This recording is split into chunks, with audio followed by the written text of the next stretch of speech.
സ്റ്റാലിനെ വലിയ കളിയിലേ ഇത് നിൽക്കത്തുള്ളൂ. അതിനുള്ള കോൺഫിഡൻസ് ഉണ്ടല്ലോ നിനക്ക്.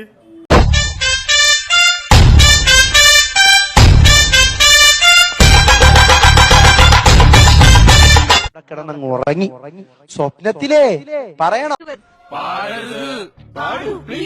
പറയാൻ വയ്യ. ഇങ്ങനെ ഞാൻ പറയും നിങ്ങളോട്, പറയണോ? പാടി ഇങ്ങനെ ഉറങ്ങിയപ്പോ മുത്തുനബി സല്ലല്ലാഹു അലൈഹി വസല്ലമ തങ്ങൾ സ്വപ്നത്തിൽ വന്നു. ഞാൻ കാണേണ്ടതുപോലെ കണ്ടു.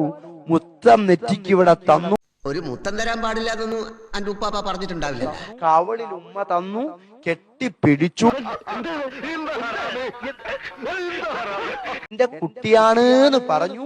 എന്നിട്ട് മുത്തിയ നബി എന്നോട് പറയാ, നീ എനിക്ക് വേണ്ടി 37 കോടി സ്വലാത്ത് ചെല്ലിപ്പിച്ചില്ലേ?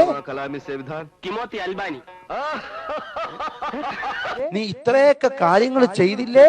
നിനക്ക് ദുനിയാവിലുള്ള എല്ലാം നിനക്ക് ഞാൻ തരാം. പണവും തരാം, വീടും തരാം, മജ്ലിസും തരാം. എനിക്ക് മുത്തുനബി ഒരു 3 ഏക്കർ സ്ഥലം കാണിച്ചു തന്നു. ഈ 30 ഏക്കർ സ്ഥലമാണോ നീ വാങ്ങിയത്? അതെ. 3 കോടി രൂപയാ. ഗൂഗിൾ പേ വെക്കൂല. അത് മുത്തുനബി തന്നെ വാങ്ങിത്തരാന്ന് പറഞ്ഞു. എനിക്കൊരു പ്രശ്നമല്ല. അതിന് കഴിവുള്ളവരെ നിന്റെ അടുത്തേക്ക് ഞാൻ വിട്ടോളാമെന്ന് പറഞ്ഞു. വലിയൊരു കോടീശ്വരനാണ്. അതെ.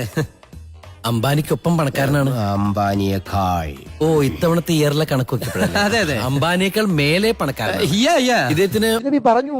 എന്നിട്ട് പറഞ്ഞു, ഇനി റമദാൻ വരെ ഗൂഗിൾ പേ ഒന്നും വെക്കണ്ടെന്ന് പറഞ്ഞു.